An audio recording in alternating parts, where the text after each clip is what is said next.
용감한 토크쇼 직설 시작합니다. 코스피가 사상 처음으로 9천의 벽을 깨면서 새 역사를 다시 썼습니다. 이 기세로 코스피 만 시대가 생각보다 빨리 다가오는 것 아니냐, 이런 기대감이 나오고 있는데요. 넘어야 할 변수들은 없는지 지금부터 이야기 나눠보겠습니다. 오늘 함께해 주실 세 분 모셨습니다. IM증권 이상원 연구원 나오셨고요. 그레너리 투자자문 이완수 대표, 또 오로라 투자자문 이지환 투자부문 대표 나오셨습니다. 안녕하십니까? 네, 안녕하십니까? 자, 반도체 실적과 또 개인의 매수세를 바탕으로 코스피가 따져보니까 1년 만에 3배가 뛰었더라고요. 정말로 우리 증시 역사상 이런 장세가 있었나 싶을 정도로 놀라운 기세인데, 어떻게 보십니까? 지금 9천 넘었고 이 기세면 코스피 만도 달성할 것 같은데, 저희가 방송하기 전에도 모여서 이 얘기를 했는데 다양한 의견들이 나와서 네. 이 질문으로 시작을 하겠습니다. 이상한 연구원님, 네. 코스피 만 어렵지 않아 보이는데요, 이 기세면 말이죠? 아무래도 그렇죠. 제가 요지에 대해서 잠깐 말씀드리면, 네. 아까 이제 코스피가 몇 배 올랐다고 이제 말씀하신 것 같아요. 3배 올랐다고. 그렇죠. 네. 3배 올렸죠. 그러니까 작년도에 코스피가 75% 오른데도 불구하고 정확히 어제까지 한 115% 올랐습니다. 네. 그러니까 3배 오른 게 115%. 그러니까 4,200에서 시작해서 지금까지 이제 9,000이 넘고 지금 9,330인가? 지금 기록을 오늘도 3% 올라서 기록을 하고 있는데, 그 요지는 다 아시겠지만은 그 반도체 이익에 대한 증가 기대감. 그러니까 삼성전자 하이닉스 같은 경우에는 이제 디램 가격하고 랜드 가격이 중요한데, 작년 9월부터 디램하고 랜드 가격이 오르기 시작했죠. 다 아시겠지만은 AI가 학습에서 추론으로 넘어간다는 그런 부분에서 레거시 디램하고 랜드 가격 자체는 그동안 3년 동안 하향 평준화가 됐는데, 네. 9월부터 미친 듯이 오르면서 지금까지 한 4배 정도 올랐습니다. 그러니까 삼성전자 하이닉스는 분기로 거듭할수록 재고자산 평가액이 엄청나게 증가되면서 실적이 좋아지는 거죠. 당연히 4분기보다는 1분기 실적이 엄청 좋고 2분기 실적 발표 앞두고 있는데 사상 최대입니다. 안 봐도 네. 누구나 아는 소식이라서 그런 부분들이 반영이 됐고, 아까 이제 개인 매수세 말씀드렸는데, 작년도에 그 코스피가 75%가 오르면서 고객 예탁금이 막 증가되기 시작했습니다. 그리고 작년 9월 달에는 한 90조, 100조 했는데 1월 달에 바로 130조로 증가되는 부분이 있어서 네. 1월부터 그 코스피에 대해서 외국인이 매도세가 센데도 불구하고 개인의 매수세로 그걸 방어하는 역할이 분명히 있었고, 네. 그런 부분들이 이제 9천을 뚫는 힘이었는데, 여기서 하나 좀 주목해서 보실 게 뭐냐면, 특히 4월이나 5월 들어서 쏠림 현상이 더 강해지는 거죠. 반도체 쪽으로. 그러니까 어제도 9천을 뚫어갖고 2.5% 상승을 했는데, 상승 종목수가 100종목. 오늘도 3%가 올라가는데 상승 종목수가 어제보다는 조금 늘었습니다. 150종목. 그거밖에 안 돼요. 예. 그러니까 뭐냐면 삼성전자 하이닉스 위주로 주가가 가고, 근데 거기서 또 하나 또 주목해서 보실 게 뭐냐면, 그 여러 가지 단일 레버리지 상품이라든지 ETF 상품이 나오면서 자산 레버리지라든지 그다음에 옵션 거래라든지 선물 거래가 나오면서 꼬리가 몸통을 흔드는 격이 됐습니다. 그러니까 오르는 폭이 예를 들어서 본주로 2, 3% 오른다 그러면은 옵션이나 선물 거래로 아니면 자산 리밸류스로 오르는 폭이 더 많다는 거죠. 그렇기 때문에 삼성전자 하이닉스가 급등하는 현상이 있고, 이거는 미국의 필라델피아 반도체 지수의 종목들도 마찬가지입니다. 네. 그렇기 때문에 여태까지 지금 이제 9천을 뚫으면서 그런 현상이 더 심화되기 때문에, 오히려 지금 그리고 시가총액 비중으로 삼성전자 하이닉스랑 SK스퀘어랑 뭐 등등 하면 60% 비중을 차지합니다. 그래서 오늘도 삼성전자가 거의 한 2.5% 오르고 하이닉스가 5% 오르는데, 요거 한 3, 4일간만 이렇게 되면은 만 넘습니다. 그래서 지금은 솔직히 펀더멘탈도 있지만 수급 요인에 의해서 오르기 때문에 만 가기는 쉽다. 뭐 다음 주에도 갈 수 있는 힘이 있다. 그렇게 보시면 되는데, 여기서 또 이제 그 주의할 점 뭐냐면, 아까 콜옵션이라든지 그런 이제 선물 매수라든지는 한 방향으로 가기 때문에 옵션을 매도한 사람들은 이게 2배로 사야 됩니다. 네. 결론적으로. 그런데 혹시나 어느 뭐 이벤트에 대해서 주가가 빠진다 그러면 또 반대 현상이 일어나기 때문에 그 현상만 뭐 다음 주에 일어나지 않는다면 망가기는 쉽다. 그렇지만은 지금 수급 요인 때문에 오르기 때문에 그거는 잘 유념해야 된다. 그렇게 보시면 될 것 같습니다.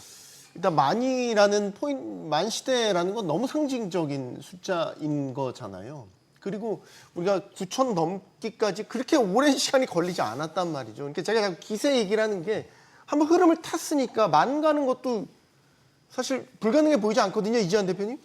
실제로 지금 오늘 이제 9,300포인트가 넘었으니까 사실 뭐 몇백 포인트 되지 않습니다. 그러니까 요즘 같은 기세로 보면 뭐 한 2, 3일이면 올라갈 수 있는 수치라서 뭐 불가능하거나 안 되거나 그렇게 보이지는 않습니다. 다만 이제 말씀하신 것처럼 많이 주는 상징성이 분명히 있죠. 우리 증시가 누구나 이제 오래 투자하신 분들 기억에는 1,000, 2,000 그리고 최근에 3,000 정도에서 어느 정도 항상 고점을 형성했던 부분에서 이제 만이라는 숫자가 나오면 이게 정말 달라지나 이제 우리가 선진국 증시에 들어가나 안 그래도 MSCI 선진국 증시 편입 가능성이 높아지는 가운데 뭔가 이제 기대감이 좀 증시에 대한 시각이 좀 바뀔 수 있다라는 부분이죠. 다만 이게 상징성을 제외하고 본다라고 하면 단기적으로는 지금 미국도 마찬가지지만 미국이 오늘 이제 휴장이기 때문에 어제 선물옵션 만기였거든요. 그러니까 선물옵션 만기 때 보면 반도체나 전력기기, 그러니까 미국도 우리랑 똑같습니다. 그러니까 경기에 관련된 종목들이 상당히 힘을 쓰지 못하고 거의 반도체 전력기기 쏠림 현상으로 급등 현상을 선물옵션 만기까지 이어졌거든요.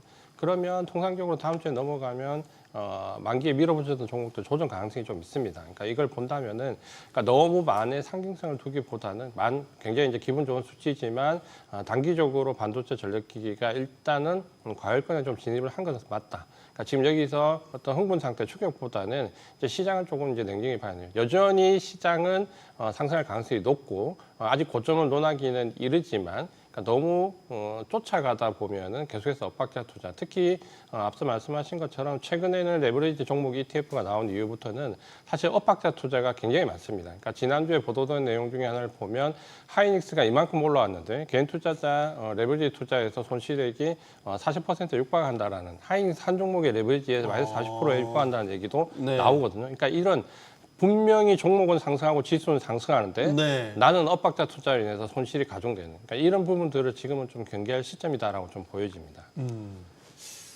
코스피 만 시대 뭐 어렵지 않아 보이지만 그 안에 수급 구조나 변동성 등을 보면 위험 요소들이 분명히 내포되어 있다라는 분석이셨고 이한수 대표님은 코스피 만 시대 아까 다음 주 제가 좀 공격적으로 일부러 질문을 드려 다음 주에 코스피 만 갈 수 있어요? 막 이제 이렇게 질문을 드렸더니 좀 이제 조심스러운 입장이셨단 말이죠. 뭐 지수를 맞추면 사실 제가 돗자리를 깔아야지 여기에서 네. 건 아닐 것 같고요. 저도 네. 좀 짓궂은 질문이긴 한데. 네, 근데 뭐 많은 온다라고 봐요. 많은 온다라고 보고 왜냐하면 저는 좀 약간 뭐 수급적인 측면도 말씀하셨는데 좀 밸류에이션적인 측면에서 한번 본다라고 그러면은 네. 지금 이제 코스피 뭐 선행 PR이죠 한 7.2배까지 올라와 있어요. 제가 봤을 때 올해 안에 한 800까지는 맞춰주지 않을까. 왜냐면은 지금 올해 영업이익이죠. 코스피 영업이 2026년도 영업이익이 792조 원을 지금 이제 전망을 하고 있거든요. 네. 이 정도 수치면은 지난해 비해서 165% 정도가 증가한 겁니다. 네. 근데 주가 보신다라고 그러면 지금 한 100% 좀 넘게 110%, 120% 연초 대비 올라와 있고요. 10,000포인트가 넘어가면 사실 제가 보기에는 일단 밸류에이션이 딱 꽉 차는 그런 포인트가 되지 않는가. 그렇다고 10,000포인트가 갖는 측면들은 전반적으로 봤을 때 밸류에이션이 어느 정도 이제 거의 꽉 찬 느낌으로 딱 들어옵니다. 그러니까 그런 측면에서 지금 수급을 본다라고 그러면은 지금 삼전하고 SK 하이닉스가 뭐 국내 기업 중에서 가장 높은 영업이익률 올해 예상하고 있거든요. 삼전만 해도 한 800%, SK 하이닉스만 해도 지금 400% 지난해 대비해서 이렇게 보고 있는데 그럼 나머지 종목들이죠. 우리가 좋아하는 조선방산, 자동차, 전력기기, 반도체, 소부장, 금융주 다 보시면은 기본적으로 올해 영업률이 50에서 한 100%라는 거죠. 그렇다 보면은 나머지 종목들은 사실 이미 밸류에이션이 꽉 찼어요. 찼다 보니까 추가적인 투자를 하기가 사실 좀 조심스러워지는 거죠. 그리고 결국은 삼전 SK만 계속 지금 싸게 보이기 때문에 이쪽으로 수급이 쏠릴 수밖에 없는 거죠. 그리고 뭐 올해 영업이익의 대부분을 사실 뭐 60% 이상은 삼전 SK 하이닉스가 낸다는 거죠. 그러면 제가 보기에는 일단 10,000포인트가 딱 됐을 때는 사실 삼전 SK만 빼고 뭐 저는 SK 하이닉스도 한 300만 원 정도 넘으면은 올해 밸류에이션 그래도 어느 정도 좀 채워지는 느낌이기 때문에 그래서 제가 10,000포인트를 조금 갸우뚱했던 이유가 10,000포인트가 넘어가는 순간부터는 올해죠. 뭐 내년은 또 내년에 보셔야 돼요. 네, 제가 네. 내년까지는 얘기 안 하고요. 올해 2026년만 봤을 경우에는 전반적으로 지금 코스피가 갖고 있는 펀더멘탈 정도 아니면 밸류에이션 정도는 꽉 찬 느낌으로 간다라고 보시면 될 것 같아요. 그래서 제가 10,000포인트가 빨리 와버리면은 그러면은 더 추가적으로 투자하기가 이거 부담스러운데 딱 이런 포인트로 갈 수가 있다는 거죠. 그래서 그런 측면을 한번 보시는 게 좋지 않을까. 그래서 저는 10,000포인트 오는 건 좋은데 10,000포인트 오고 나부터는 이제 전반적으로 국내 증시에 있어서는 약간 이제 올해는 저 밸류에이션 부분들이 조금씩 이제 한번 돌이켜봐야 되는 딱 그런 포인트가 될 거다. 그래서 한번 조심스럽게 보셔야 될 것 같습니다. 그리고 네. 중요한 것은 수급인데 추가적으로 수급인데 국내 수급이 이렇게 추가적으로 이렇게 많이 늘어나는 것 같지도 않고요. 지금 상황에서 그다음에 미국 같은 경우도 MOU 체결은 했지만은 또 뜯어보니까 또 이게 또 아니다라는 생각이 좀 많이 드는 것 같아요. 그래서 아마 미국 쪽에서 어떤 수급도 좀 한번 지켜봐야 될 것 같고 그래서 하여튼 10,000포인트를 기준으로 조금 이제 국내 시장에 대한 재평가를 한번 해야 되지 않을까 이렇게 지금 보고 있습니다. 네. 그러니까 우리 바다도 만조가 되면 사실 이제 빠질 일만 남았으니까 많이 온다는 거는 뭐 다들 예상하고 계시는데 너무 빨리 오는 것도 그렇게 좋지 않고 어느 정도 우리가 예상했던 기대치에 거의 꽉 찬 상태가 되기 때문에 만시대를 바라보는 시선들이 이렇게 다르긴 합니다. 근데 이제 우리 증시가 무서운 거는 전 이런 면도 있다고 보더라고요. FOMC가 끝나고 상당히 매파적이라는 해석 때문에 미장이 조정을 상당히 받았는데 그러고 나서 열린 우리 장은 안 그랬잖아요. 그러니까 이거는 이제 사실 금리도 우리는 무서울 게 없다라는 기세 같다는 말이죠. 연구원님. 그러니까요. 제가 이제 아까도 조금 말씀드렸지만은 지금 이제 문제가 되는 거는 지금 만 가구, 만천 가구 그런 것들은 하나도 문제가 안 됐습니다. 왜냐하면 만 가기가 쉬운 게 삼성전자 하이닉스로 몇 번 한 6, 7% 오르면 만 갑니다. 결론적으로. 그러니까 뭐냐면 별로 의미가 없다는 거죠. 그러니까 펀더멘탈이 올라가는 속도, 이익의 증가 속도보다는 지금 주가의 증가 속도가 빠르다는 거죠. 네. 그렇게 되면은 지속 가능성 측면에서 그러니까 예를 들어서 저희가 만 가더라도 만에 머물러 있어야 되잖아요. 그렇죠. 만을 지켜내야죠. 아니면 만천으로 올라가서 또 머물러 있어야 되는데 네. 절대 그렇지 않습니다. 그러니까 만 가서 또 만천 갈 수도 있지만은 이렇게 증가 속도로 그러니까 펀더멘탈을 뛰어넘는 속도로 증가 속도로 간다 그러면 절대 그러니까 100m 달리기 하는 거죠. 네, 결론적으로 그렇죠. 그러니까 원래 주가라는 거는 우리가 이제 좀 주가의 변동성이 좀 적어지면서 만약에 선진국 지수에 편입이 되더라도 주가의 변동성이 적어지면서 어느 정도의 지속 가능성이 있어야 되는데 지금은 너무 그러니까 오르는 건 좋은데 네. 변동성이 너무 심한 거죠. 그러니까 펀더멘탈에 아까 퍼가 7배든 8배든 그런 거는 상관없이 수급의 논리에서 어찌됐든 삼성전자 하이닉스에 대한 이익 증가 배경으로 인해서 빨리 증가된다는 거죠. 네. 그래서 그런 의미에서 지금 긴축을 거의 시작을 했죠. 왜냐하면 4월 달에 FOMC랑 그다음에 ECB랑 BOJ가 매파적 동조를 했습니다. 네. 그리고 이제 6월 달에 열렸죠. 6월 달에 BOJ는 올렸고. 예, BOJ는 올렸고 네. 그다음에 이제 일본 미국이 이제 은행은 매파적 동결을 올렸고 원래 이제 케빈 어시가 하면은 다들 이제 금리 인하 기대감이 있었는데 지금 전도표로 18명이 보면 중간값이 3.8 나왔으니까 적어도 올해 한 번은 좀 인상할 것 같은 그런 분위기. 네. 그러니까 지금 예를 들어서 금리 인하는 좀 물 건너갔고 금리를 동결하면서 한 11월이나 12월 때 한 번 정도 오를 거. 그러니까 원래 4월 달에는 그러지 않았거든요, 분위기가. 네. 그래서 그런 분위기 때문에 긴축에 대한 우려감으로 영향을 받았지만은 지금은 아까 말한 대로 이익의 상승 모멘텀 플러스 수급 요인에 의해서 당연히 필라델피아 반도체 지수가 그저께 5% 오르다가 금리가 발표하면서 1%로 상승으로 마감했는데 어제 다르게 또 반응한 것 자체가 마이크론이라든지 인텔이라든지 그런 것들이 10몇 % 오르면서 필라델피아가 5.6% 오르면서 이제 상승을 한 거죠. 그러니까 뭐냐면 반도체 관련 주식에 대해서는 긴축의 지금 우려감이 분명히 있지만은 지금 반영할 때가 아니라는 거죠. 그래서 저는 그런데 당연히 금리는 반영할 수밖에 없습니다. 그래서 저는 반영을 결국 할 거라고요? 예. 이렇게 레버리지 효과로 오르는 상황에서는 이런 지표들은 안 보지만은 시간이 가면 갈수록 금리는 당연히 왜냐하면 주가를 영향할 때 분모에 작용하기 때문에 할인 요소로 작용할 뿐만 아니라 지금 반도체에 또 오르는 배경에는 그거죠. 여태까지 반도체 업황은 시크리컬로 작용했는데 지금은 하이퍼스케일러들이 AI 데이터 투자를 작년도에는 4천억 달러, 올해는 7천억 달러, 내년에는 1조 달러 이상으로 한다. 경기에 상관없이 회사채를 발행해서라도 나는 수요를 맞추겠다. 네. 그렇기 때문에 네. 삼성전자 하이닉스에 대한 디램하고 랜드 가격은 절대로 떨어지지 않고 계속 증가될 수밖에, 상승할 수밖에 없는 그런 논리가 있는데 제가 말씀드리고 싶은 거는 지금 금리가 계속 올라가는 긴축의 상황에서는 당연히 그런 뭐 투자가 뭐 계속 저거 하겠지만 위축될 수밖에 없기 때문에 가장 중요한 그런 거 부분을 건드리게 되면 근데 저는 시간이 흐를수록 왜냐면 실적이 발표할 때마다 하이퍼스케일러의 코멘트 그런 것들이 중요하게 생각할 거라고 보고 해서 거기서 이제 금리 긴축이 이제 반영될 수 있는 부분이 있다 그렇게 보시면 될 것 같습니다. 그 FOMC 끝나고 그때 미장이 나스닥 꽤 많이 빠졌고 했었을 때도 보면 하이퍼스케일러들 주가는 빠졌지만 반도체 주가들은 상대적으로 견조했으니까 금리 부담을 어디가 크게 느끼냐라는 측면에서 반도체는 그래도 계속 이익이 나니까 갈 수 있다라는 해석들이 나오더라고요. 그럼 이지한 대표님, 우리는 반도체 비중이 워낙 높으니까 그러니까 금리 인상 부담 없이 계속 노브레이크로 갈 수 있다는 얘기 아니에요? 그 논리를 적용한다면. 당장은 이제 그 금리에 대한 부담감이 없는 건 아닙니다. 하지만 이제 지금 실적이 금리에 대한 부담감을 좀 누를 수 있죠. 그리고 또 한 가지는 ECB랑 BOJ랑 금리를 인상했지만 ECB는 기준금리가 2.0이고 뭐 일본은 0.75였기 때문에 상대적으로 미국은 우리보다 좀 낮은 수준에서 과도하게 내렸던 부분에 이제 반등이 1차 나왔지만 미국 증시에서는 FOMC를 보면 지금 당장 금리 인상 기조로 가는 게 아니라 완화적인 표현이 좀 없어졌다라는 것과 점도표상으로 지금 한 번 정도 금리를 인상할 수 있다라는 부분인데, 그러니까 이게 갑자기 충격으로 당일날에는 딱 받아들여졌지만 반도체 같은 경우는 시간에 걸려서 거의 다 회복을 해버렸거든요.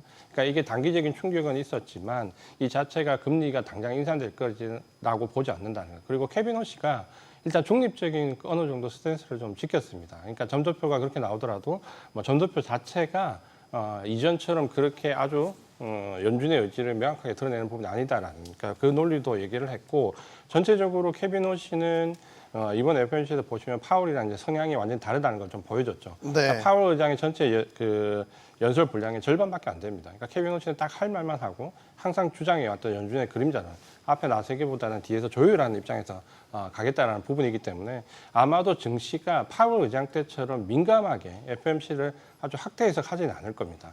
다만 이제 전체적인 기조는 금리 인상 기조로 가는데 그러면 주식 투자자 입장에서 본다면은 당장은 금리 인상에 대한 금리 인하에 대한 어떤 기대감이 사라졌다는 것보다는 반도체를 중심으로 실적 종목 쪽으로 좀 더 쏠림 현상이 가속화될 수 있다는 거죠. 반면에 금리 인하 수혜주들은 지금 이제 상당히 이제 곤욕을 치를 수 있는 구간에 들어가는 거죠. 예를 들면 대표적인 게 제약바이오 같은 경우가 어제 같은 경우도 미국이 급등 마감했는데 제약바이오만 유일하게 급락을 했거든요.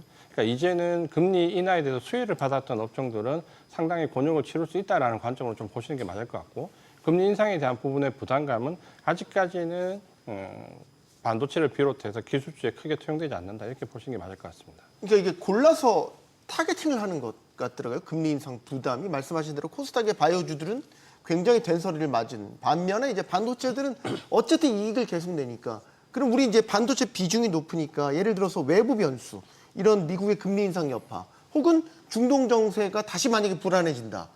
그러면 사실 이제 미장이 꽤 여기에 영향을 받지만 우리는 거기에 좀 독립적으로 움직일 수 있지 않나? 이런 생각이 들고요. 뭐 반도체만 그렇게 되겠죠. 저는 이제 그렇게 보고 지금 있고요. 근데 반도체가 다 움직이죠. 반도체가 움직이니까. 부인할 수가 없으니까. 그런데 이제 나머지 종목들이 안 가게 되면은 결국 국내 전반적인 금융시장 자체가 이제 악재로 가는 거죠. 그러니까 미국이 매파적인 FOMC 그 기준금리 동결을 하고 나서 국내 증시에 영향이 없다라기보다는 저는 분명히 영향을 줬는데 문제는 국내 같은 경우에는 반도체라든지 AI 투자 같은 경우에는 사실 이미 금리에 둔감해져 있습니다. 금리 민감도가 거의 없다고 저는 보고 있거든요. 왜냐하면 예를 들어서 25bp 정도 금리 올랐다고 그래서 그러면은 반도체라든지 AI 인프라 투자를 줄일 건가요? 줄일 것 같지도 않고 그렇다고 뭐 25bp 내린다고 해서 더 늘릴 것 같지도 않고 지금 사실 반도체라든지 AI 산업에서의 투자라는 기본 개념은 사실 이제 계속 시장 점유율을 유지하기 위해서 그렇죠. 시장 점유율을 유지하면서 앞으로 독점을 갖고 하기 위한 생존 수단으로 지금 가고 있는데 금리가 무슨 상관이겠어요. 솔직히 말씀드려갖고 그러다 보니까 기존과 다르게 반도체 AI 쪽은 일단 기준 금리에 대한 민감도는 거의 없어졌다. 단 나머지 종목들은 아직도 똑같이 움직인다. 아까 말씀하셨듯이 그날 보면 국내 같은 은행주는 반대로 좀 오를 여지가 컸었고요. 그다음에 제약바라든지 금리나 수혜주들은 사실 다시 한마디로 말해서 진짜 뭐라고 할까 저희가 봤을 때 이거 완전 악재인데 막 이렇게 딱 느낌이 올 정도였거든요. 네. 소비재들도 마찬가지고요. 그렇다 보면은 결국은 그래도 다행인 게 국내가 반도체 위주로 움직이다 보니까 이러한 딱 업종 하나에서의 어떤 금리 민감도가 떨어진 부분들이 이제 저는 크게 작용했다고 보여지고요. 근데 여기다 추가적으로 사실 매파적 기준금리 동결한 이후에 바로 지금 그 트럼프 대통령이죠. 트럼프 대통령이 MOU에 사인하겠다고 얘기를 했어요. 그러다 보니까 60일 동안 이제 호르무즈 해협 개방하고 그다음에 뭐 무료로 개방하고 이렇게 얘기가 나오니까 계속 연준이 얘기했던 부분이 인플레이션 상승에 대한 우려감이었거든요. 그런데 만약에 국제 유가가 지금 75달러까지 떨어졌죠. 네. 그다음에 이랬을 경우에 인플레이션 완화라든지 경기 침체 우려감이 완화되면서 그동안 연준이 항상 이 금리에 대한 그 우려감을 일으켰던 부분이죠. 그 국제 유가라는 고리가 딱 그날 끊어지면서 제가 보기에는 앞으로 뭐 9월달, 10월달 갔을 때 과연 인플레이션을 갖고 연준이 이 인플레이션 때문에 금리를 우리가 올려야 되겠다라고 할 수 있는 점도표 3.8로 찍은 게 현실화될 수 있냐. 그 측면에 봤을 때는 또 아니라고 보거든요. 그래서 저는 전반적인 상황들이 이게 뭐 우리가 단순하게 금리 문제 하나만 갖고 우리가 아니다 기다라고 얘기하기보다는 계속 상황들이 다양하게 지금 국내 시장에 접근을 하고 있기 때문에 이렇게 보시면 될 것 같고 지금 당장은 제가 보기에는 국내 증시 지수에 크게 미국이라든지 특히 일본 기준금리 1% 인상을 했잖아요. 이런 분들이 영향을 주기에는 약간은 좀 많이 민감도가 낮아져 있다. 이렇게 지금 보시면 될 것 같습니다. 삼성전자, SK하이닉스가 끌고 가는 장인데 두 종목의 약간의 온도차도 지금 좀 나고 있더라고요. 어떨 때는 삼성이 뜨거워 또 하이닉스 뜨거웠다 왔다 갔다 이렇게 하는데 최근에는 SK하이닉스 주가가 조금 더 탄력적인 것 같아요. 이재한 대표님 왜 그런 거예요? 삼성전자가 이제 젠수랑 방문하기 직전까지 주가 흐름이 조금 더 좋았고요. 그러니까 네. 이후는 또다시 SK하이닉스가 주가 흐름이 좋은데 사실은 뭐 이 단기간에 엎치락 뒤치락하는 게 큰 의미는 없지만 삼성전자는 HBM4E에서 샘플링 테스트에서 좋은 결과를 받았다. HBM4E에서 가장 먼저 샘플링 테스트를 진행했다. 이제 이것 네. 때문에 아마 봄이 좀 있었고 하지만 우리가 HBM4에서 삼성전자가 약진을 하더라도 전체적으로 본다면 SK하이닉스가 뭐 샘플 테스트 결과가 삼성이 좋았다라고 하더라도 전체적인 수요에 의한 양산 능력은 SK하이닉스가 앞서 있기 때문에 예를 들어 수주를 받는다 하더라도 저때 다소는 SK하이닉스가 받을 가능성이 높다라고 본다면 여전히 실적 관련된 부분에서는 SK하이닉스가 점수를 좀 받는다. 다만 SK하이닉스는 실적 얘기가 나올 때 모멘텀이 좀 강하게 받고 삼성전자가 이제 어떻게 보면 자리 위치가 좀 바뀌었는데 삼성전자는 사실은 모멘텀이 볼 때 좀 강합니다. 그러니까 예를 들어서 HBM4, HBM4E 그리고 최근에 나왔던 대만의 GTC에서 젠수당이 언급했던 뭐 새로운 RTX 스파크 같은 PC, 그러니까 이런 부분이 GPU와 CPU의 융합형이 관련된 부분이 나오면 그러면 삼성전자가 항상 파운드리랑 메모리 반도체를 같이 하고 있기 때문에 뭔가 융합형 다음 세대의 GPU 칩에 대해서는 삼성전자에 대한 기대치가 높죠. 그러니까 이거는 모멘텀으로 작용을 하기 때문에 이런 신기술이나 기술 개발과 관련된 부분에서 모멘텀이 불면 삼성전자가 좀 더 강하고요. 그러니까 실적 관련된 부분에서 나오면 SK하이닉스가 좀 더 강한. 그러니까 전체적으로는 SK하이닉스가 조금 더 강한 모습을 보이고 있다. 이런 정도의 차이라고 보시면 될 것 같습니다. SK하이닉스 이제 ADR 상장 이슈도 있고 말이죠. 그리고 이제 목표가 제시한 거 보면 이제 목표가에 어디가 더 근접해 있냐 이런 부분들을 따져보면 앞으로의 그 주가 그 수익률을 좀 예상할 수 있지 않나요? 연구원님? 주가 수익률. 죄송합니다. 수익률이 아니죠. 그러니까 탄력성. 주가 탄력성. 지금 예. 이제 삼성전자, SK하이닉스가 이제 앞서거니 뒤서거니 하면서 가고 있는데 목표 주가에는 어디가 더 도달을 가까이 가 있어요? 그거는 잘 모르겠습니다. 어차피 목표 주가는 애널리스트가 고유의 이익을 해서 하기 때문에 뭐 각각 뭐 나름대로 뭐 50만 원 할 수도 있고 뭐 300만 원 할 수도 있고 그래서 네. 그거는 제가 이제 별로 의미는 없는 것 같고 잠깐 말씀드리면은 SK하이닉스하고 삼성전자의 가장 큰 차이점은 삼성전자는 여러 가지 사업부가 있죠. 그러니까 반도체 사업뿐만 아니라 뭐 가전 사업부라든지 그다음에 이제 스마트폰 사업부 뭐 2분기에 거의 뭐 적자가 좀 예상이 되고 있고 그래서 반도체는 반도체의 나름대로 반도체 반도체만 있기 때문에 네. 여러 가지 이익에 대한 레버리지 효과가 있는 거고 삼성전자는 물론 규모의 면에서 삼성전자가 훨씬 크기 때문에 이익의 증가는 삼성전자가 더 클 수 있습니다. 그럼에도 불구하고 여기는 여러 가지 섞여 있기 때문에 그런 부분이 좀 차이 나는 것 같고 SK 하이닉스가 최근에 좀 오른 이유는 아까 말씀하신 대로 이제 7세대에서 이제 점유율이 계속 6세대에 의해서 7세대 HBM에서 유지할 수 있다는 기대감이 있고 네. 두 번째는 하이닉스는 그동안 돈을 그렇게 많이 벌지 못했기 때문에 현금 흐름이 무척 안 좋았습니다. 그래서 투자도 거의 못하는 처지였는데 작년 9월부터 디램하고 랜드 가격이 올라오면서 엄청나게 이제 이익이 증가되기 시작했죠. 네. 그래서 지금 한 50조 정도 있고 연말까지 가면은 100조. 그리고 ADR 얘기하셨는데 ADR로 한 40조 발행 유상증자 할 거니까 한 140조 규모가 가지고 있죠. 그러면 그전에는 주주환원 정책을 거의 못했는데 삼성전자 같은 경우에는 안 좋은 시기에 2022년, 2024년 100조를 갖고 있었습니다. 지금은 이제 거의 300조 가까이 갖고 있죠. 돈 벌어서. 그러니까 뭐냐면 그래서 프리캐시플로의 50에서 60%를 주주환원 정책으로 거의 6년 동안 유지하고 있는데 하이닉스는 그런 그 정책 자체도 못했습니다. 왜냐면 돈이 없었기 때문에. 네. 근데 올해 한 50조에서 60조 투자를 할 거라고 보고 있고 그다음에 뭐 나머지 부분에서는 주주환원 정책을 할지 아니면 할지만 앞으로는 주주환원 정책을 할 수 있는 기반을 마련했다. 뭐 언론에서 나오는 뭐 100조는 그 말 같지도 않은 소리고 마련했기 때문에 그 부분에 대해서는 진짜 하면 어떻게 하시려고 그러세요?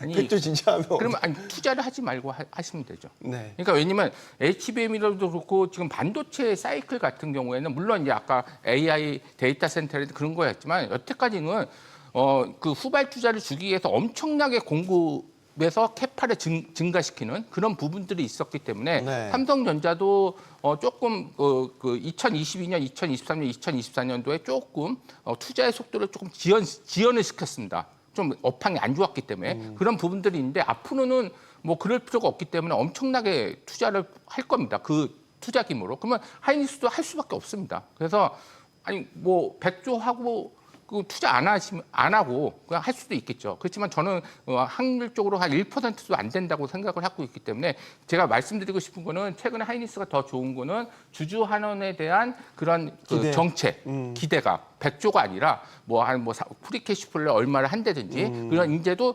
하이닉스도 이제 주주 환원 정책을 할 수 있다는 그런 네. 시작점에 대한 기대감이 반영됐다. 그렇게 보시면 될 것 같습니다. 이완수 대표님께 저희가 이 얘기를 했었을 때 장기적으로 보면 이완수 대표는 삼성전자에 조금 더 좋은 점수를 주셨던 걸로 제가 기억이. 네, 네. 여전히 유효하십니까 그 의견은? 네, 유효하고요. 단기적으로 보면 SK 하이닉스가 확실히 지금 주가 상승률이 높거든요. 근데 삼성전자든 SK 하이닉스는 지금 딱 현상에서 본다라면 기본적으로 펀더멘탈은 변한 게 없어요. 계속 우리가 생각했던 HBM부터 시작해서 모든 변수들이 그대로 지금 유지가 되고 있거든요. 근데 최근 들어서 단기적으로 SK 하이닉스가 좀 더 세게 올라왔던 것은 저는 좀 이벤트적인 요소가 좀 크다라고 지금 보고 있고요.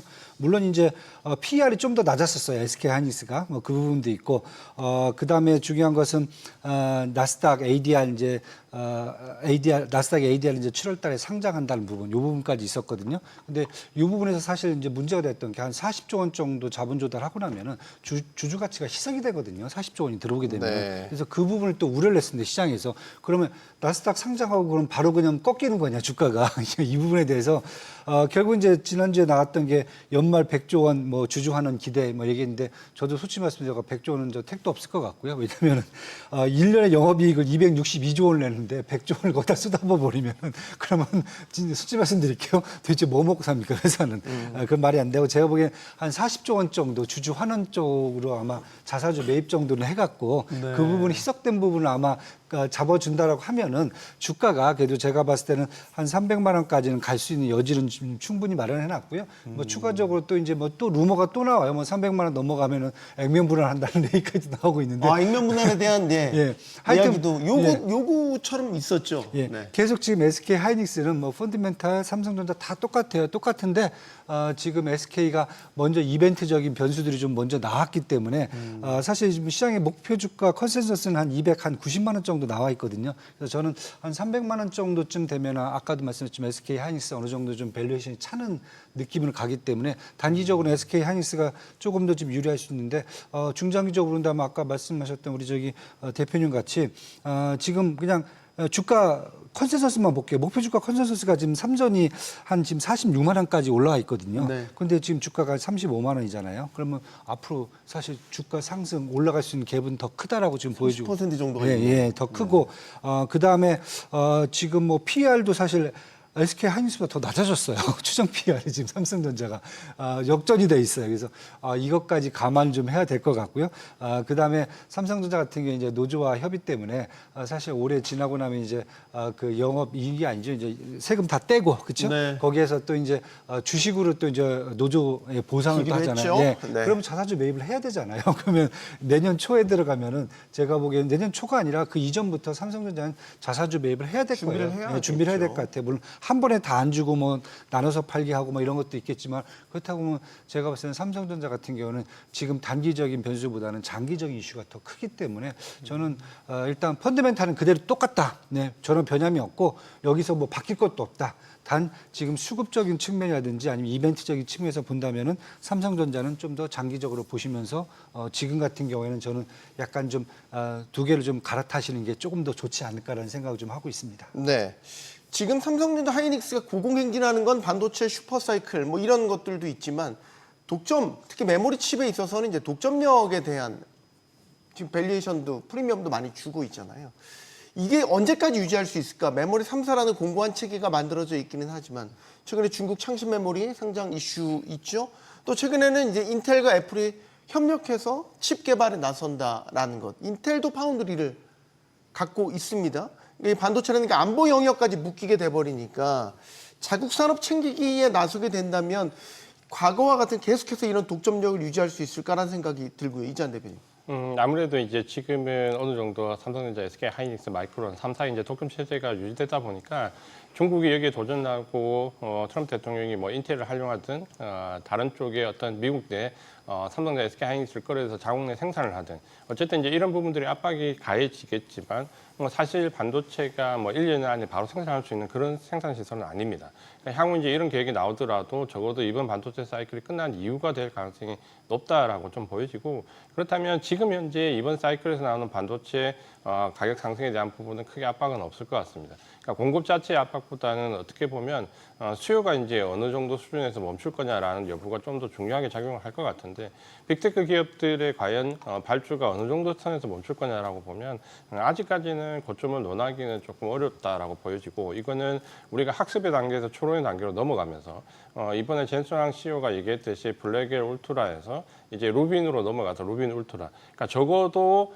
추론의 단계에서 어느 정도 안정화되는 시기까지의 칩 구매는 좋든 싫든 빅테크 기업들이 일단 무조건 해야 된다고 보여집니다. 그러면 어느 정도 추론의 영역에서 예를 들어서 우리가 흔히 얘기하는 피지컬 AI 어느 정도 탑재될 수 있는 정도의 수준까지는 가야지만 거기서 뭐 고를 외치든 혹은 스탑을 하든 어느 정도 선택의 권한이 있지 않을까라고 본다면 제가 예측하는 것은 베라 루빈 그리고 베라 루빈 뒤쪽에 울트라까지는 빅테크 기업들이 좋든 싫든 무조건 구매를 할 것이다 라고 보면 시기적으로 본다면 내년 중반 이후가 될 가능성이 높다라고 보여지고 만약에 주가가 여기서 좀 선행하는 부분을 반영해서 3개월이나 6개월 선행한다라고 보면 반도체 고점론은 아마도 올 빨라야 올 연말 아니면 내년 1분기가 될 가능성이 있지 않을까 이렇게 예상을 하고 있습니다. 경쟁사들, 뭐 인텔을 비롯해서 중국 뭐 메모리 반도체 업체들의 부상 이런 것들은 삼성이나 하이닉스에게는 일종의 이제 견제 악재가 되지는 않겠습니까?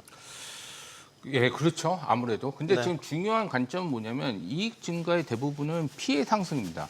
큐의 상승보다는. 그렇죠. 가격의 그러니까, 인상. 예, 왜냐하면 요인이죠. 재고자산 평가액이 엄청나게 증가되면서 매출 원가가 감소하는 역할. 그래서 이익의 증가가 훨씬 큰 거죠. 그래서 뭐냐면 이 그 피해 증가는 어느 정도 가게 되면 꺾일 수밖에 없는 거고 큐의 증가도 수반되지만 지금 피해 증가에서 뭐 몇백 퍼센트, 몇천 퍼센트 이익이 증가되는 구조인데 여기서 중요한 건 뭐냐면 피해에 대해서 좀 꺾일 수 있는 요인이 뭐냐면은 이제 CSMT도 이제 상장을 앞두고 있고 6조 규모 조달해서 이제 공급량을 좀 늘릴 수 있는 부분이 있고 YMTC도 이제 상장을 앞두고 여러 가지 자금 조달을 위해서 하기 때문에 그런 물량들이 나왔을 때 피가 얼마만큼 꺾일 수 있냐? 그러면 이익이 감소될 수밖에 없어요. 이 증가율 자체가 뭐 이 절대 증가가 감소된다는 게 아니라 증가율 자체가 감소될 수밖에 없는 부분이 있고 네. 그게 또 선반영될 수 있는 부분이 있습니다. 그래서 삼성전자는 하이닉스나 지금 중요시하는 게 뭐냐면 중장기 계약 가격입니다. 왜냐하면 P를 고정시키기 때문에. 그래서 이게 얼마나 많이 되느냐에 따라서 이익 증가율의 감소 속도를 조금 브레이크 걸 수 있는 부분이 있어서 지금 여러 가지 이제 피해 동향을 여러 가지 뭐 아까 안보라든지 뭐 여러 가지도 봐야 되지만은 지금 눈여겨 볼 거는 피해 동향입니다 결론적으로. 그래서 혹시나 CSMT라든지 그런 것들이 물론 이제 뭐 지금부터 져서 뭐 앞으로 1년, 2년 뒤에 나올 수 있겠지만은 그게 또 선반영될 수 있는 부분들도 있어서 거기에 좀 주의 깊게 살펴보는 게 좋지 않겠냐 그렇게 보고 있습니다. 그 반도체 투톱이 워낙 뜨겁긴 하지만 최근에 또 흐름에는 반도체 투톱에 영향을 받는 관련주들도 많이 생겨났죠. 대표적으로 시장을 달궜던 게 삼성전기, 우리 MLCC 기판, 뭐 이게 약간 테마성으로 돌아가면서 지금 뜨거워지긴 한데 삼성전기랑 뭐 LG이노텍은 워낙 뜨거웠단 말이죠. 그리고 사실 대규모 수주도 계속해서 시장에 알려왔고요. 이거는 단순한 어떤 테마성으로 보기에는 어려운 부분 아니겠습니까?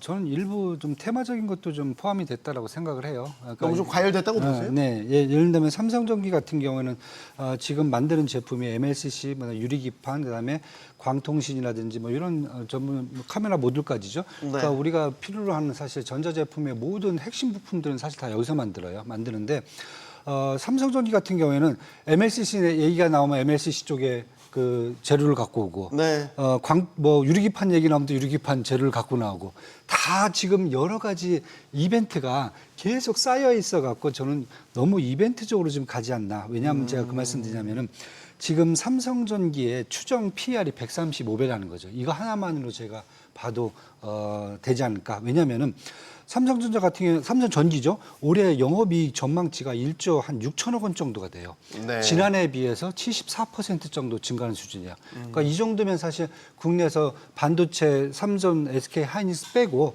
나머지 뭐 소재, 부품 뭐 관련돼 있는 어떤 전장 제품들 회사들이 평균적으로 한 50에서 100% 정도 지난해에 비해서 영업이익 수익률이 나온 거거든요. 그런데 이 지금 이렇게 한다는 것은 뭐냐면은 쉽게 얘기해서 삼성전기가 갖고 있는 공장이라든지 캐파라는 것은 딱 한정돼 있는 거죠. 그런데 너무 많은 이슈들이 들어오는 거죠. 공급이 증가한다는 게 아니라 다 얘기 보면은 MLCC 수요 시장이 커졌다. 그렇죠? 그다음에 유리기판 시장이 커졌다. 시장이 커졌다지 사실 삼성전기가 여기다가 앞으로 얼만큼을 지금 공급을 할지 이것도 사실 지금 퀘스천 마크거든요. 그렇다고 하면 내년에 당장 삼성전자 같이 뭐 800%, 900% 그럼 영업이익이 늘어갈 정도로 그럼 공급을 늘릴 수 있느냐? 또 그것도 아니거든요. 그래서 제가 지금 보는 건 겁니다. 너무 지금 삼성전기 같은 경우에는 사실 뭐 아주 좋은 회사입니다. MLCC 유리기판 그다음에 이제 카메라 모듈 다 만들고 있으니까 이런 회사가 어디 있겠어요? 글로벌 회사지만은 이 회사가 갖고 있는 전반적인 캐퍼에 비해서는 지금 너무 이벤트적인 아니면 테마적인 부분들이 좀 포함돼 있어 갖고 PR이 추정 PR 135배 이거 다 제가 보기엔 정상화되려면은 한 10년, 20년 걸릴 것 같은데요. 만약에 지금 같은 상태로 간다라고 그러면은 그렇다고 보면은 저는 조금 이제 삼성전기 같은 경우에는 만약에 수급으로는 올라올 수 있어요. 뭐 테마가 계속 들어온다라고 그러면 시장이라는 게 그럴 수가 있으니까. 하지만은 중요한 것은 지금 밸류에이션이라든지 아니면 앞으로의 어떤 밸류에이션도 감안하신다라고 그러면 저는 조금 좀 조심스럽게 좀 접근하시는 게 맞지 않을까 이렇게 지금 보고 있습니다. 네, 자 우리 장이 워낙 뜨겁고 반도체가 그 중심에 있기 때문에 계속 다뤄보고 있는데 외부 환경을 따지고 보면 호락호락하지 않은 부분이 있습니다. 지금 앞서 저희가 말씀드렸던 미국과 이란이 종전협상에 MOU에 서명을 했고 지금 예정대로라면 스위스에서 만나서 실제 이제 서명하는 일종의 세러머니를 가질 예정이었는데 벤스 부통령이 그 자리에 참석하기로 돼 있었는데 스위스행이 연기가 됐다는 소식이 들렸습니다. 그럼 이거 뭐죠? 협상이 뭔가 이상 조짐이 나타났다는 건가? 사실 이제 MOU라는 건 법적 효력은 없긴 하지만 세계가 주목했던 이벤트가 뭔가 지금 경고등이 들어온 것 같아서 어떻게 해석하십니까? 그러니까 아까도 말씀드렸듯이 이제 옵션이라든지 선물은 이벤트성에 따라서 많이 변동성이 있는데 이런 부분들도 솔직히 이제 이란 전쟁에 대한 변수는 3월 내내만 반영됐고 솔직히 4월 1일부터는 거의 이란 전쟁에 대한 변수는 별로 반영되지 않으면서 올랐고 그리고 최근에는 또 이란에 대한 전쟁에서 MOU 맺은다고 해서 또 올랐고 그 전에도 계속 뭐 그런 거랑 상관없이 오른 부분이 있습니다. 그런데 그럼에도 불구하고 제가 이제 말씀드릴 거는 이 부분이 연기되는 부분이 있게 되면은 여러 가지 옵션이라든지 선물에 대한 변동성을 좀 증폭시킬 수 있는 요인들이 있기 때문에 우리나라 코스피 장세에서는 조금 불확실성을 높이는 부분이 아닐까 그렇게 보고 있습니다. 네. 아, 이거 약간 돌발 이슈 같은데요? 아니에요? 돌발이 시죠. 아, 너무- 저기 잠깐 이제 오해가 있으실 것 같아서 과학 걱정을 하네. 네. 뉴스 보도가 저게 그 새벽에 나왔고, 그러니까 저게 스위스행 연기 논란이 서명을 거부하거나 협상이 단절된 게 아니고요.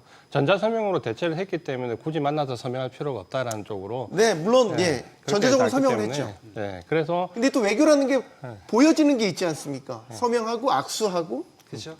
그만 싸우자? 뭐 이렇게 얘기하는 이제 이런 외교적인 혹시나 뭐 협상이 잘못됐다 이런 건 아니니까.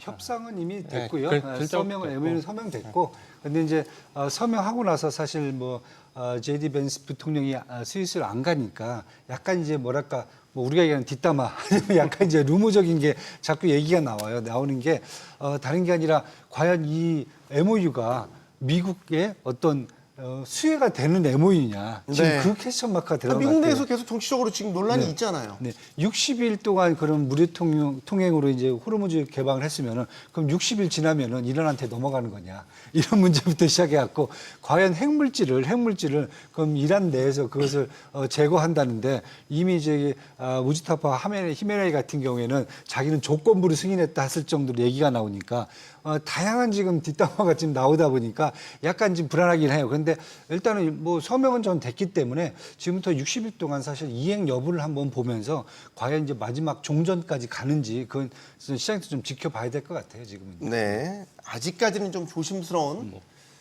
분석을 하고 있습니다. 일단 상황을 계속 좀 주시해서 이번 주말 내내 아마 뉴스가 계속 나올 것 같다라는 생각이 들고요. 원래 마지막 질문을 저희가 스페이스X 상장 질문을 좀 드리려고 했어요. 어떻게 보십니까? 아주 뜨겁게 타올랐다가 지금 좀 조정을 받고 있거든요. 이게 무슨 신호라고 보십니까? 영훈. 어제도 빠졌고 그제도 빠졌고 이틀 빠졌죠. 네. 그리고 또 이틀 오르고 16일에 상장되고. 그러니까 16일에 상장됐을 때는 제가 이제 계속 말씀드리지만은 우리나라 상장 종목도 그렇고 스페이스X보다 더 큰 상장 종목도 그렇고 유통 주식 수가 중요합니다.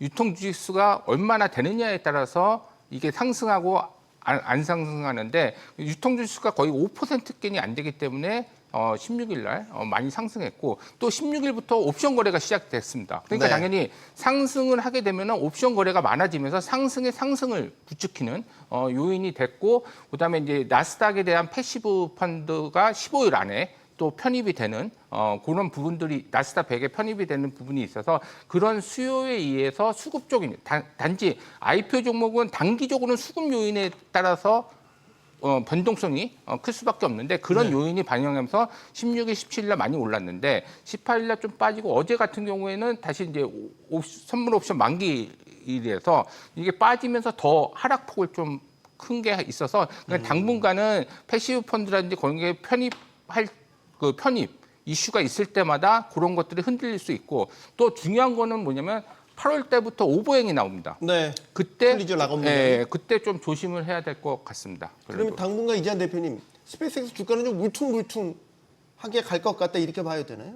초반 이제 상승 이후에는 아마도 이제 경계 심리가 좀 높아질 것 같고 말씀하신 것처럼 나스닥 100 편입 요게 이제 좀 이슈가 됐거든요. 그러면서 패시브 펀드들이 어쩔 수 없이 편입을 해야 되니까 비중이 오버했던 반도체를 줄이면서 마이크론 테크놀로지가 한번 급락을 하기도 했습니다. 스페이스X 상장 이후에. 하지만 이제 이런 부분들은 바로 이제 복구가 좀 되었는데 어쨌든 나스닥 100 편입 이후에 패시브 펀드들의 자원 구성이 완료가 되면 제가 볼 때 스페이스X 가격은 그렇게 싼 가격은 절대 아닙니다. 그러다 보면 변동성을 왔다 갔다 할 수 있겠지만 이걸 롱텀하게 오래 보유해서 수익을 좀 길게 가져갈 수 있는 상황은 좀 어려울 것 같다 이렇게 좀 보여집니다. 알겠습니다. 자, 코스피 기세가 꺾일 줄 모릅니다. 역사상 유례 없는 반도체 호황에 삼성전자, SK하이닉스는 밸류에이션이 무의미하고 투자자들은 밈 주식처럼 사들이고 있다. 이런 평가마저 나올 정도니까요. 이 열기가 언제 식을 줄은 모르겠고요. 현재로서는 또 식을 이유도 없어 보입니다. 그럼에도 투자의 기본을 잊지 말자는 당부도 전해드리겠습니다. 토론 마치겠습니다. 여기는 모든 경제가 모이는 SBS 비즈입니다. 시청해주셔서 고맙습니다.